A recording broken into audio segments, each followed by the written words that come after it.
don't have the ability to manage your worker compensation plans. Is that correct? That's one of them, yes. That you've lost $81 billion in real time over an accumulated number of years as a result of a reduction in the volume of mail in the United States. Is that correct? Well, we lost 104 billion pieces. I was just using. Welcome back to Freedom Forge.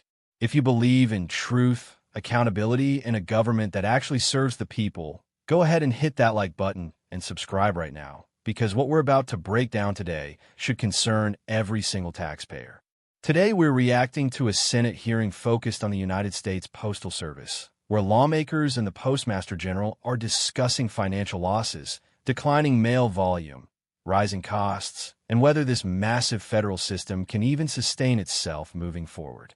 What starts as a technical discussion quickly turns into something much bigger, a clear window into how government systems operate when accountability is weak and bureaucracy takes over.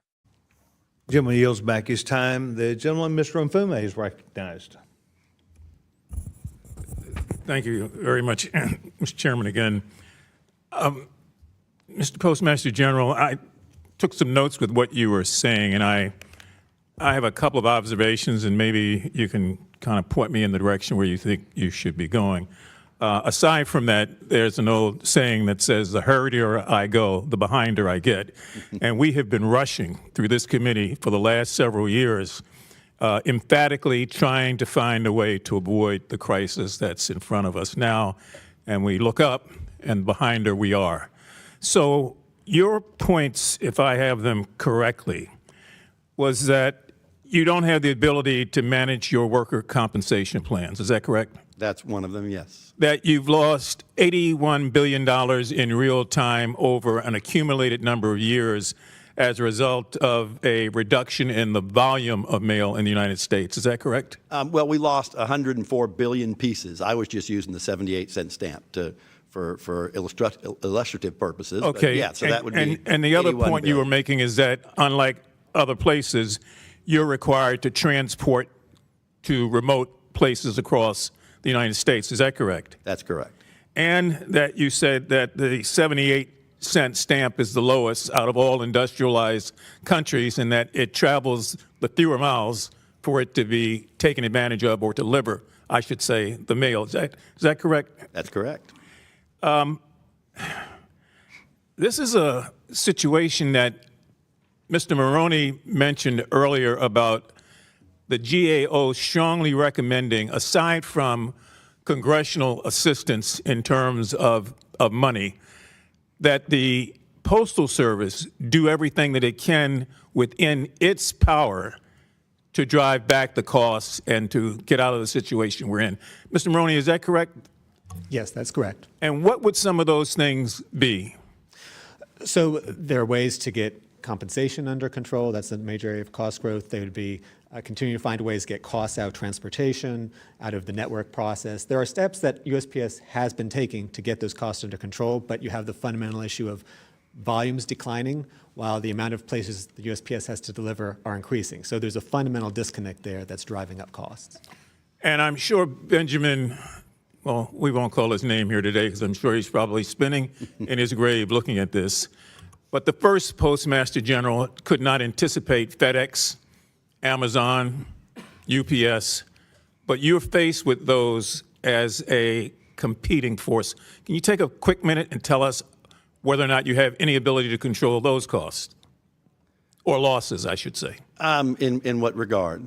Well, what are you doing with your competition, who clearly wants to do all that it can to take away your business? Yeah, a great question. Look, the reality is, until the recent changes to the network, we didn't have a network that could even compete with FedEx and UPS and Amazon. It just couldn't compete.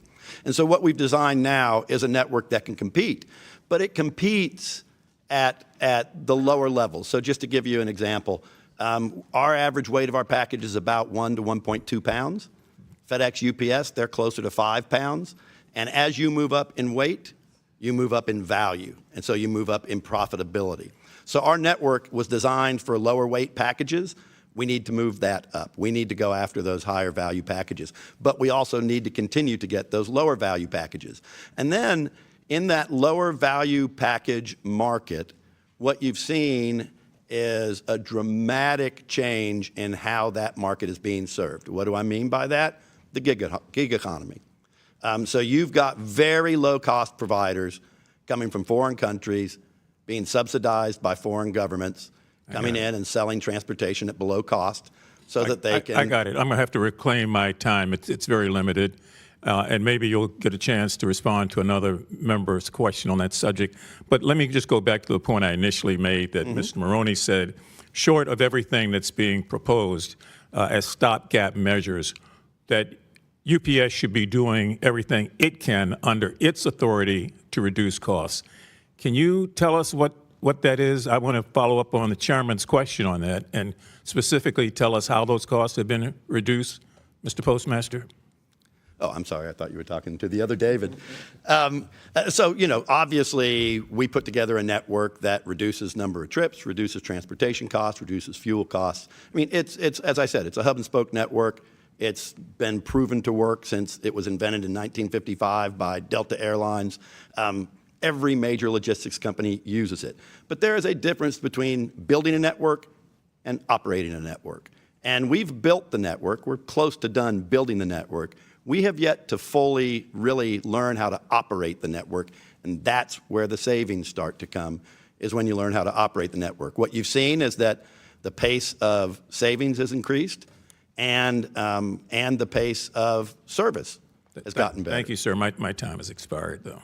Now, as I watch this hearing, one of the first things that jumps out is the sheer scale of the problem. We're hearing about tens of billions in losses over time, driven by declining mail volume and rising operational costs. They're talking about lost revenue tied to over 100 billion fewer pieces of mail moving through the system. Think about that for a second. That's not a small dip. That's a structural collapse in demand, and yet the system is still operating like nothing fundamentally needs to change. And then you hear the explanation. They're required to deliver to every address, even the most remote locations, while charging some of the lowest rates among industrialized nations. Now, on the surface, that sounds like a noble mission. But here's the problem. When you combine universal service requirements with outdated pricing and declining demand, you create a system that is almost guaranteed to bleed money. But what really stands out is what they admit next. They openly acknowledge that for years, they didn't even have a network capable of competing with private companies like FedEx, UPS, or Amazon. Let that sink in. A federal institution with nationwide infrastructure admits it couldn't compete in speed, reliability, or efficiency. That's not just a market issue. That's a failure of leadership and adaptation. And now, after years of falling behind, they're trying to rebuild the system with what they call a hub-and-spoke network. They say it's proven, used by major logistics companies, and that it will reduce costs over time. But here's the catch. They admit they've built the network, but they don't yet know how to operate it efficiently. So even their solution isn't fully functional yet. That's not confidence. That's uncertainty wrapped in technical language. Then we get into competition, and this is where things really start to expose the bigger issue. Private companies are dominating higher value deliveries, while the Postal Service is stuck handling lower weight, lower profit packages. Why? Because the system wasn't designed to compete at scale in the modern market. So now they're trying to move up the value chain, but they're doing it late, and they're doing it while already losing money. And here's something that should raise serious questions. There's mention of low-cost foreign competitors, subsidized by other governments, entering the market and undercutting prices. So now you have a federal system struggling internally while also facing external pressures from global competition. And yet, instead of decisive reform, what we're hearing is more analysis, more discussion, more slow movement. This is the core problem with big government systems. When a private company faces this kind of reality, it adapts fast or it goes out of business. But when a government agency faces it, the response is hearings, reports, and gradual adjustments that never quite match the urgency of the situation. And let's talk about cost control. Lawmakers are pressing the Postmaster General on what exactly is being done to reduce costs: worker compensation, transportation, fuel, network efficiency. And yes, there are efforts being made. But the underlying issue remains unchanged. You have declining demand paired with expanding service obligations. That's a mathematical problem that no amount of bureaucratic language can solve. What you're really seeing here is a system that is trying to fix operational issues without addressing structural realities. And that's where the frustration comes in, because the American people are the ones funding this system. Taxpayer money is on the line, and yet the solutions feel slow, uncertain, and incomplete. Now let me be clear about something. The problem is not the hardworking men and women delivering mail every day. Those are people doing their jobs, serving their communities, showing up no matter the conditions. The problem is the system above them, a system constrained by rules, weighed down by bureaucracy, and slow to respond to change. And this is where I'm going to give you my perspective. As someone who believes in limited government and real accountability, this hearing reinforces a pattern we've seen time and time again. When government grows too large, too complex, and too insulated from consequences, efficiency suffers. Innovation slows, and the people footing the bill are left with the results. The answer is not to keep throwing money at the problem. The answer is to rethink how these systems operate. That means cutting unnecessary layers, allowing more flexibility, encouraging competition, and holding leadership accountable for results, not promises. Because at the end of the day, this isn't just about the Postal Service.